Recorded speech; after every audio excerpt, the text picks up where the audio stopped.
Welcome, I'm Mackenzie from Halos and Hellfire Cosplay, and today we are joined by the incredible Daria Aksenova, who is the creator of World of Trash. You may know her from bringing amazing trash animals through illustration and top-notch products. She's also a fine art illustrator and storyteller with detailed shadow boxes and much, much more than that in her repertoire. And you may recognize her from some of the World of Magic. And of course, last but not least, the world's best possum and animal mom as a whole. Thank you, Daria, for being with everybody and being here. Thank you. I'm glad to be here. Thank you for having me. Again, I will add a little side note on why that is. Oh, Um, yeah, that's fine. today Happy to we're be gonna, back here again. yeah, back again, round two. Today we're gonna be talking about art, the creative process, and of course about Daria herself. So before we get into some of the Lorwyn things specifically, I think people need to know how much love, care, and skill goes into your art as a whole. And that's for World of Trash, your fine art, and your magic art. So, could you tell people a little bit about what you use and how you make your amazing pieces of art come to life? Yeah, absolutely. So the easiest way probably to explain it is I do pen and ink hand cut suspended paper shadow boxes, which, as said, are mostly pen and ink. I have expanded into using watercolors and digital coloring as well. So majority of the World of Trash work is digitally colored, but still done through the shadow box process. The pieces for wizards and magic are done as still traditional shadow boxes with a mix of media of pencils, watercolor, and ink, of course, but they're still, shadow boxed. And then I got lost in this question. Wow. Oh boy. You're using all the things. All that, yep. Let's go with that. Yeah, so the easiest way is obviously show versus tell here. So I will show you guys a few of the Lorwyn pieces in a hot minute. So yeah. Now, you're very humble, Daria, because I know your, especially shadow box pieces, they take so much meticulous work. I mean, you are hand cutting out each one of these pieces after illustrating them, arranging them, and they take hundreds of hours. Yeah. The minimum I've ever worked on one was 140 hours.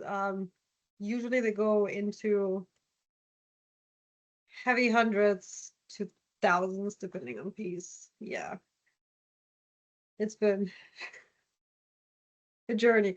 I have made quite a few pieces, though. Thank God, but limited with the lifetime and all that.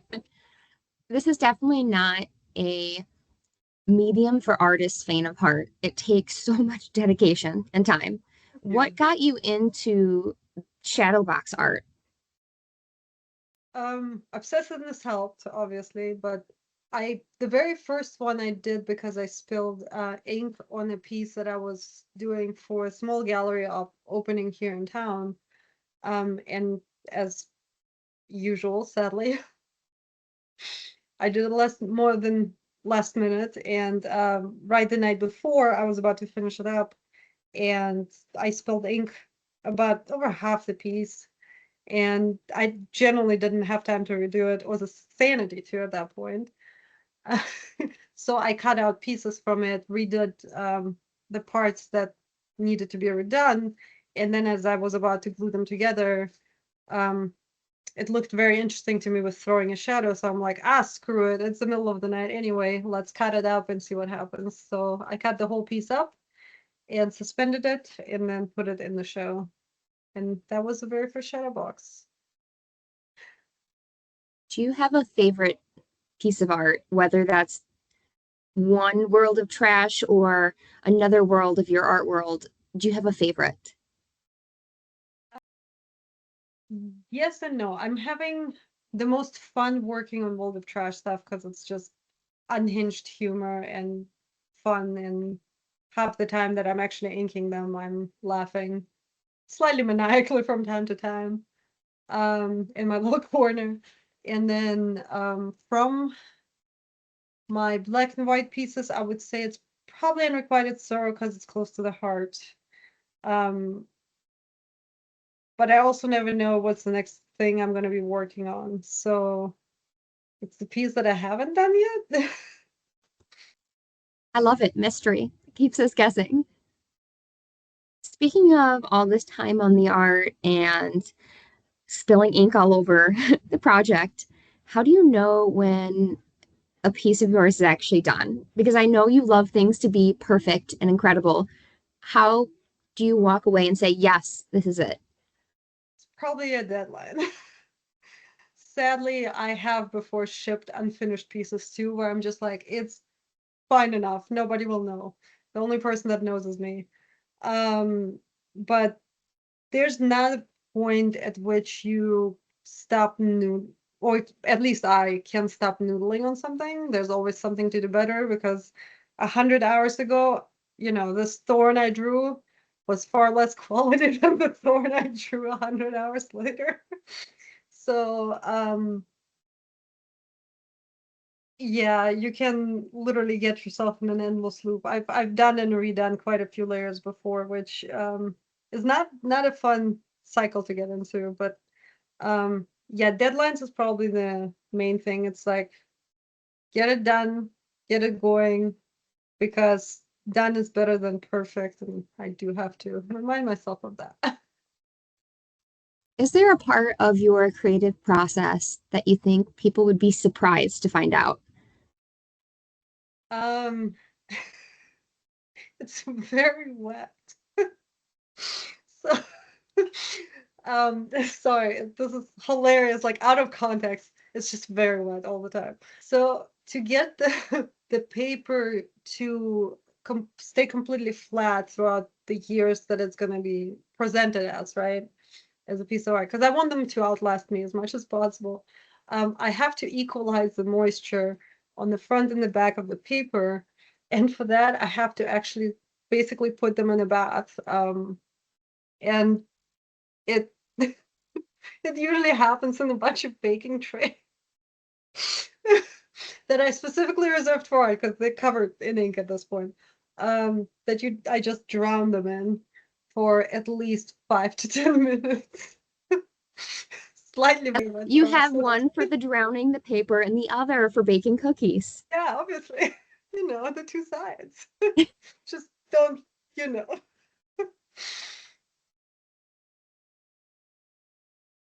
And then what's been bringing you joy as of late? And it can be non-art related too. I want to know what is making Daria extra happy. What is the Oh my God. Daria secret sauce? Oh, there's a few things. So, um, well, I'm gonna start with work. First of all, work is going well, growing, expanding, and I'm actually hiring my own artists now and a bunch of other stuff for like World of Trash expansion. We are currently in the process of making a romance novel with the trash animals. It's going to be hilarious. It should be out in August as part of BookCon. And there's going to be so much cool and fun new unhinged stuff this year. Other than that, I have been deep in RimWorld, just gaming every chance I get any free time whatsoever, which does not help with my sleep schedule. Um, so if you into Excel sheets, you will love RimWorld. Just don't expect too much of the graphics. It's very the illustrations don't match all across. It's a fun game though if you like to like colony build and experiment. Then what else have I been up to? Obviously getting all the cookies for Christmas has been a highlight. All the travel we have lined up for this coming year also is going to be great. So many things happening. Blink of an eye, it's going to be 2027. Yeah, you have a very busy year, and World of Trash is definitely expanding. You are definitely killing it, and you guys are putting out so many new products that look so good. Thank you. For people who might not be familiar with World of Trash, first of all, you should be, and you will be soon if you aren't already. Daria, will you describe in your own words what is World of Trash? What if someone said World of Trash? What does that even mean? What is that? What do you tell people? Uh, well, we have a dumb one and a more like company presentation one. The dumb one is it's a world full of fantasy animals doing fantasy things. With trash is power, and there's two different, viewpoints. So humans are your horrors and your Cthulhu equivalent to the animals. Um, we got everything from, playmats to other gaming accessories to we're going to be releasing sleeves and binders to tabletop games that we ourselves make and design, to again short fiction, comics, and romance novel. It's going to be hilarious. Uh, and the more, I guess, corporate way of saying it, it's an entertainment brand where we specialize in home goods, gaming accessories, and um, tabletop games, currently expanding into obviously publishing. Do you have any favorite new characters coming in the next phase, the next release? What are we seeing, and what are you most excited to show us? So our main characters throughout the short stories, there's been quite a few, and you're going to get to see a few more because we're about to start republishing it on a bi-weekly basis again because we took a short break for the holidays. Um, you're going to be seeing a lot of Moonpaw and Glimmer. Those are the one is a possum character, one is a crow character. And then you're going to be slowly seeing the new animals trickle in, which are skunks, cats, bats, and wow, I'm blanking. Frogs. There we go. So those are coming as series 3. We are halfway done with illustration ish. I guess quarter, more of a quarter way done, depending on type of product. Um, I'm coming back to the romance novel. I read the last draft of it. It is ungodly amazing. I'm very excited. It's very fun. I very much hope I get to be an early test reader for the Oh, full thing. absolutely. Yeah, absolutely. It needs one more editing pass, and I think I can send it to you. It's not going into smut yet. It's a will they, won't they kind of thing. Yeah. That that's honestly more for me. So I appreciate that. Speaking of all this new cool stuff releasing, is there some stuff from World of Trash that you can show us? Yeah, absolutely. I have my emotional support pillow, obviously. Um, then you can see the blanket behind me. Then I have some of the zone mats with me here, which are zoned for magic. And this is the first one, the first ever World of Trash mat that started it all. And now we're here. And then I have one more example, which is the raccoons that I got with me as well. And I think this is all that I have within reach, arm reach length. So one of those is the first product. Mm-hmm. Um, and that is your first ever trash animal. Is there a special meaning you can share with people behind your first ever trash animal and product and the story behind World of Trash? Yeah, absolutely. So it happened again. There's always so many like weird coincidences that happen as long as you kind of keep chasing them and follow them that lead somewhere. Um, to world domination. But no, so I used to rehab and rescue possums. I'm currently not able to do it due to traveling way too much, and it's unfair to the animals. But also, I started developing worse and worse allergies to everything. Aging, it sucks. But So whenever the possums went through my care, I kind of drew a little caricature of them or a little portrait or similar, just to kind of honor them. And I also had two non-releases that stayed with me. One was Mr. Burrito, the Trash King. He was like the original like Trash King illustration that's still going strong. And then as I started drawing more of them, I also started playing Magic about the same time. And I was taught with one of the blue zone layout ones that just scream noob to everyone. So I'm like, I can do that better. I can draw a bunch of possums fighting because it was originally for me, right? Um, and then when I finished it, it took about 8 months to do the first one. Um, and I finished it and I took it with me and I got inundated with like, oh my God, why can I get one? And I'm like, I guess I can sell you one. And that's how it started. And it just got bigger and bigger. And then people started asking for more animals. And about that same time that started snowballing, right? Um, Wizards reached out and wanted me to do work with Bloomborough. And I got a squirrel card. And I'm like, well, if I'm doing a squirrel, I need squirrels to match.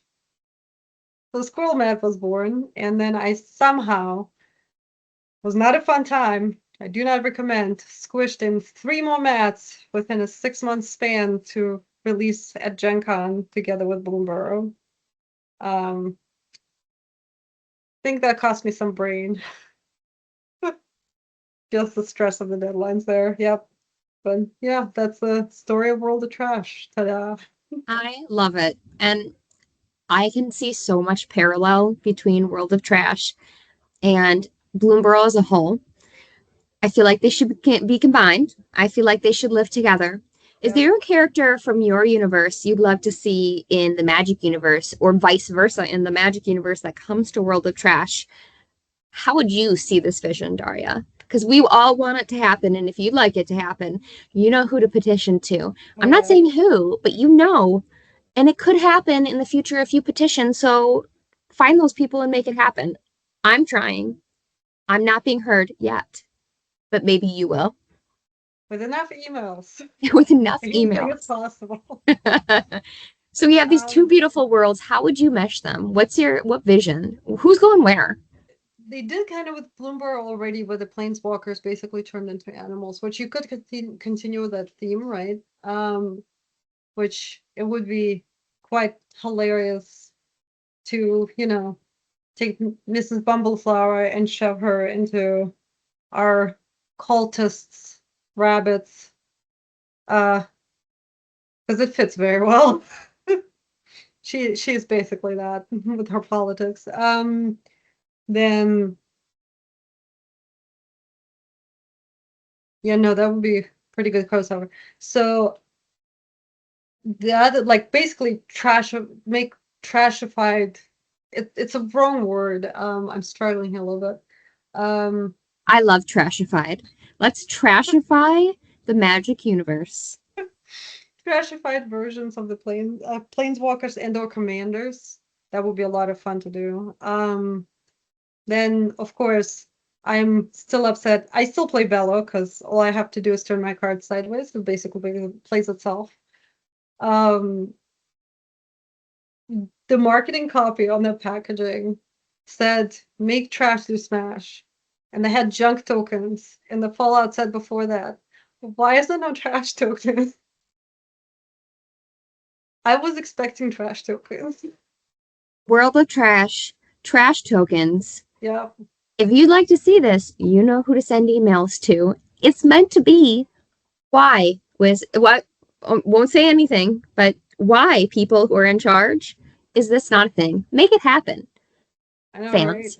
Trash tokens. Your, I feel like it would be such a good crossover. And not only was your Bloomborough token beautiful, it was rather beloved and successful in its own way as an art piece too. Can you tell us a little bit about your Bloomborough token art? So it was done also as a shadow box. It was actually one of the larger ones that I have made. I think, oh, I don't want to lie. It was like 15 by 9 inches. I might be wrong though.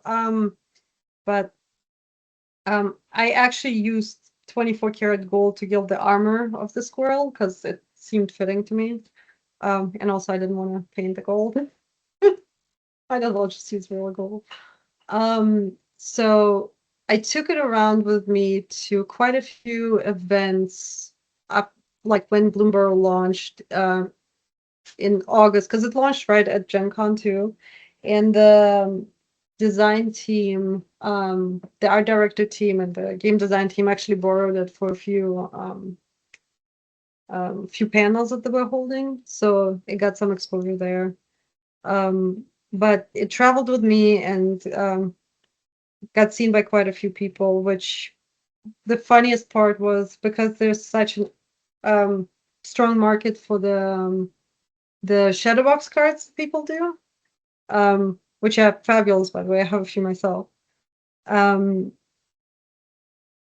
That people thought that I took just a bunch of prints of that score and suspended them.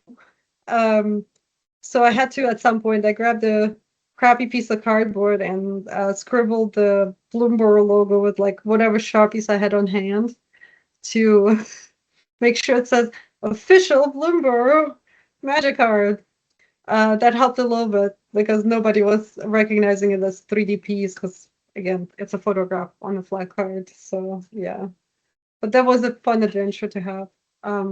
Yeah, sadly it's gone. Otherwise, I would love to show it to you guys. I think that's one really cool thing about your artwork is that from a 2D stance, when you're looking at a card, you're looking at a print, it looks so visually appealing. Like it looks great as 2D. When you get to see it in 3D though, and you're holding it and you get to see it from all angles, there's so many more, I hate to say nuances, but there's so much more even to see. Is there a way you think about or plan on how to get a piece of art that is both visually appealing in a 2D print form and also 3D? Because you're kind of working both angles. You need it to be diverse and movable and have interesting aspects as you look at it from multiple angles and print well on a piece of paper. Yeah. That's pretty wild to me. I usually think 3D or 2D. I don't think all the above. I basically build them similar to how theater stages are built. So there's a distinct, foreground, midground, background, and each of those gets its own amount of layers and its own amount of detail. Um, so I used to, back in the day when I first started, I used to actually have to number them so I know which layer goes where and how to draw it and what to do. And with, you know, time and time again, at this point, I can just look at a piece and tell you exactly how it's separated for the best effect. But I'm definitely going for that storybook slash theater stage effect. The thing that I want the viewer to kind of get from the viewer is I want to put them back into like that childhood wonder type thing, right? Where they're like, oh, this is so cool. It's like magic. Yeah, even so it's, it's art. But I've been chasing that one for a while. So, but yeah. Sorry, I might not have fully answered the question. No, that was perfect. Got And it lost in the perfectly middle. leads into your pieces coming out in Lorwyn, Lorwyn, which people yeah. are going to be so excited to see. I'm so excited to have people see this and especially see you holding it and showing how, oh my goodness, it's just incredible. So you got this amazing piece, Soul Ring, which I think it's one of the most recognizable cards in Magic. It's just iconic. What did you think when you got Soul Ring? And how much direction did they give you in where to go and what to do? There was quite a bit of direction. So you usually receive a world guide, which is relating to whatever world you're visiting, right? And it details things like the armor that I'm gonna bring up Bloomberg as an example. The armor that the animals wear, or the creatures that are there, or like the type of culture that they have, etc., etc. So it's pretty involved. It's usually like a few hundred pages. And from the few cards that I have done so far, the art descriptions range anywhere from very minimal. So, like, the card is aligned to color, right? And make it look fierce, like as an example, to more detailed descriptions. The soul rings were a little bit more detailed because they wanted me to do both of them, and one for the night cycle, one for the day cycle. So I actually I had this insane idea at first where the physics literally did not work for me there at all. Since they're both the rings, I'm like, oh, what if I do just a 360 double-sided, like under dome shadow box sculpture? And then I very quickly, when I started thinking through that, realized, oh crap, that would be almost impossible to do, especially with making them look good. So instead, I had another thing then. But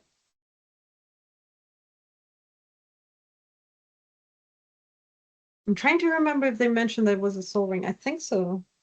Yeah, I think that was in the brief. So usually they don't give you the card name, but I think that there's only so many rings, right? Yeah. Do you have them with you? Yeah. Even the second time, I'm so excited to see them again. Excuse the terribly not closed back. Here we go. So this is the day ring.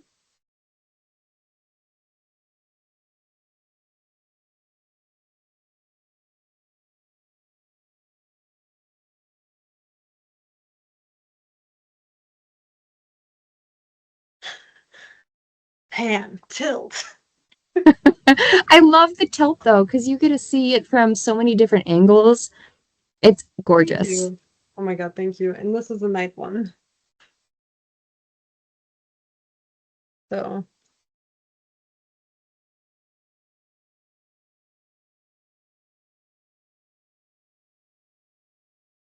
so this one actually has the moon phases in on the ring as an inlay. So yep. Ooh, that's a new little tidbit I didn't know from last time. And there is a Yeah. little secret about these two pieces you said, correct? Yes, absolutely. So first of all, I hid the colorless mana symbol in each of them. Have fun finding it. I'm not going to give that one out. And there's only one per piece. And then for so because I couldn't do the 360 version, which would have been absolutely great in my opinion, but literally impossible. Oh my God, I'm so sorry. That's loud. So each of the rings is broken at a certain point. You can see it on here and here on this one. And on the other one, it starts breaking apart from being woven in the center of it. 1 second. So if you follow those 2 points and you follow along the line of the skyline, you can separate them and reassemble them into one complete ring and one broken ring, like completely broken and completely fixed. So they can actually perfectly overlap onto each other. It was a lot of work to get them to the right exact. It's literally perfectly exact. I'm very proud of this. The first time we talked about this, you said Yeah. you were excited to potentially tear up the cards Oh, and absolutely. mix match them and make new trash art. Yes. I wouldn't. I like people participating in art. I think art is more of. It's so far removed always from when somebody interacts with art, right? We usually see them in museums, we see them somewhere in galleries, so we see them at fancy places, and it's like, oh God, don't touch the art. I like people actually interacting with my art, right? So I hope that somebody will take two of those apart and cuts them apart and actually puts them back together because I want you to be part of the creation process, so to say, right? Those two other rings will never exist unless you do it. So there's in theory 4 rings. That's really cool. I'm definitely going to be doing that. I know it's going to be tough because they're so beautiful. I'm not going to want to rip them, but I will find it in me to do it for you, Daria. Thank you. I'll absolutely try it. So You also the have a second way I get third the cards. you also have a third art I in this set do. as well. So that one features a bunch of bogarts and a puka. And the bogarts actually resemble um, different animals. Some of them known, some of them not. But if you look through, you can see quite a few before I literally just kind of went, okay, this is like 20 boggarts. I'm gonna stop. Otherwise, I'm never finishing. Um, that piece is currently not with me. It is somewhere in storage because we're in the middle of moving. So unfortunate timing.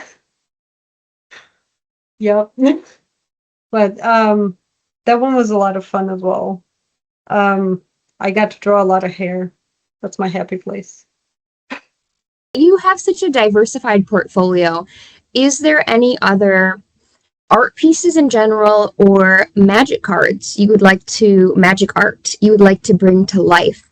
Maybe that's kind of different from what you're doing now, or it could be close to home. Yeah. Well, the more unhinged, the better, of course. um, I would love to illustrate a land where I can really go nuts on the layering. We're talking like I want to layer hundreds of wheatgrass. I'm gonna hate myself. It would be so fucking cool for playing so. Um, or mount like even if you think like mountains, literally any of the lands, any of the like cities, any of the gates, anything that's architectural would be absolutely perfect for layering. Then would be fun at some point to do a planeswalker and or animal version of the planeswalker. I'm not so. I want more Bloomborough. I'm really stuck on Bloomborough. I love that set. I have like each set twice.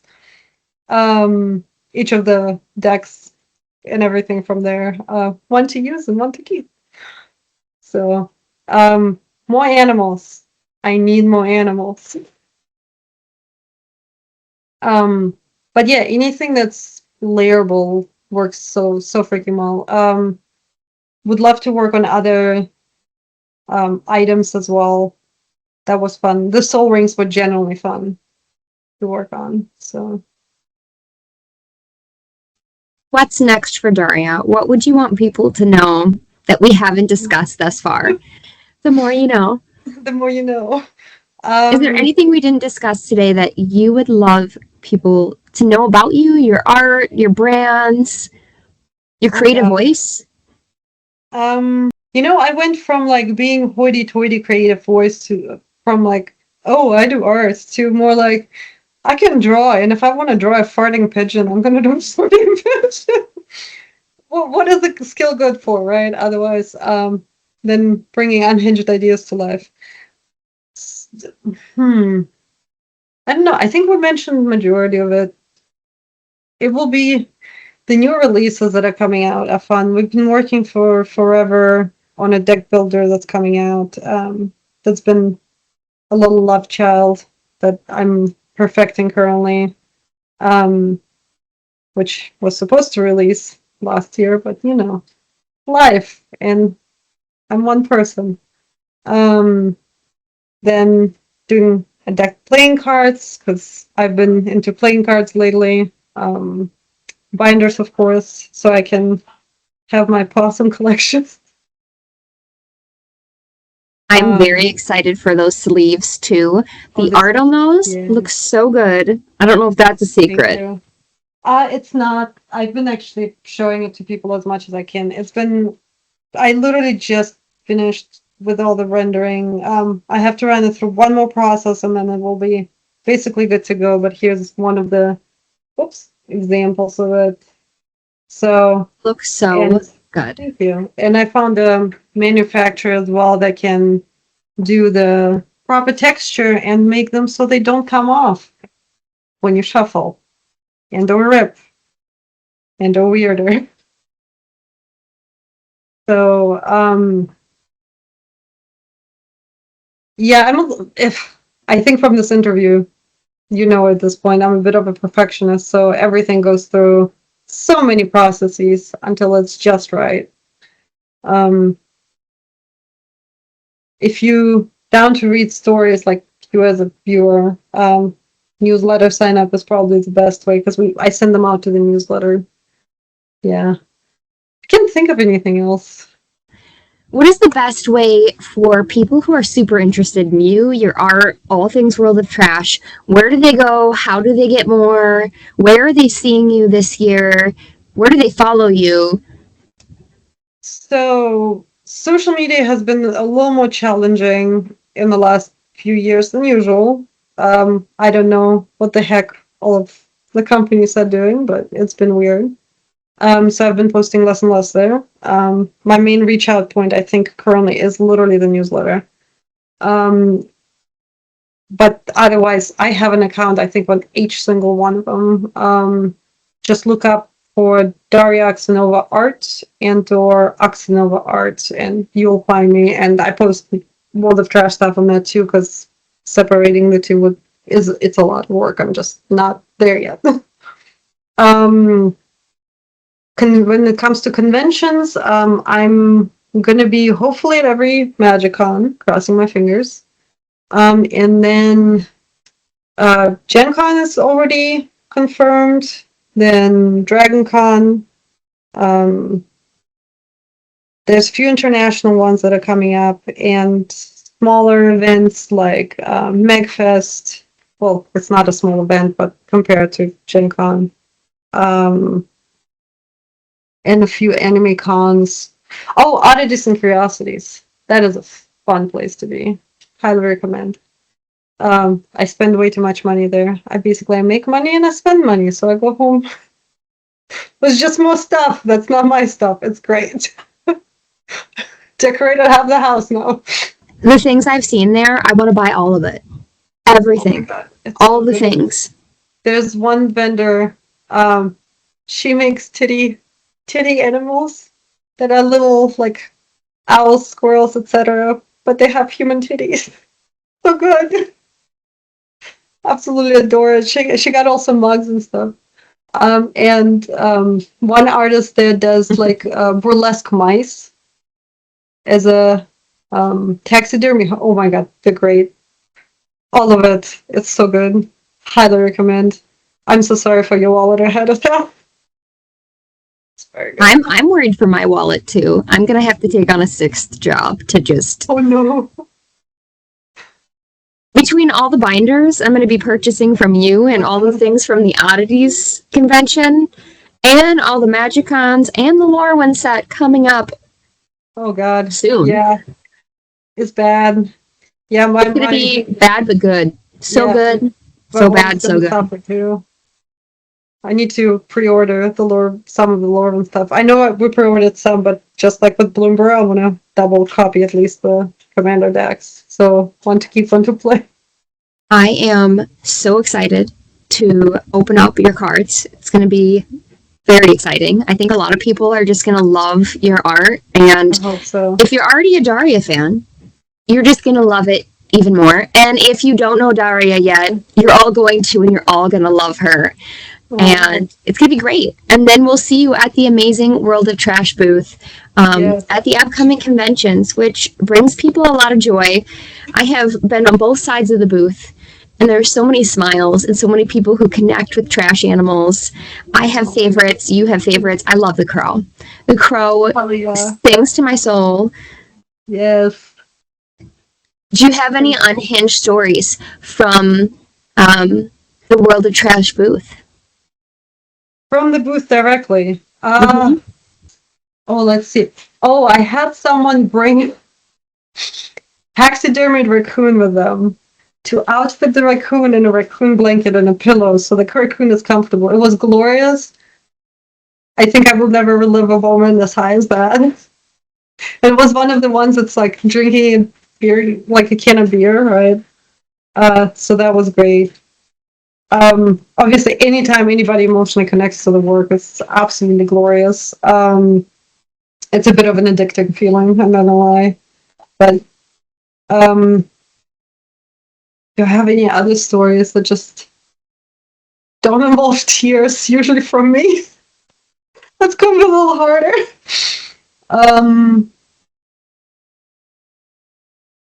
Everything is positive. Again, aside from like stress crying, everything has been positive. I don't think I have negative stuff to tell. It's been just absolutely it sounds like the most stereotypical thing, living the dream.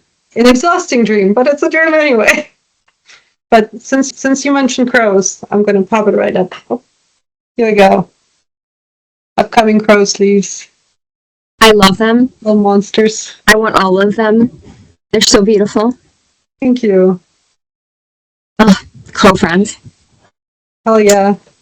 Well, I love that duality of your art. It's like hauntingly beautiful in a lot of the fine art pieces. And then there's so much joy and humor in the world of trash. And I feel like magic art is such a good blend.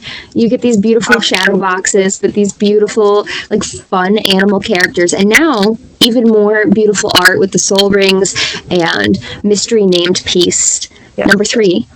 Um, but I appreciate you, Daria, and the world appreciates your art. So thank you for letting us in on your art process, your life, and all things World of Trash.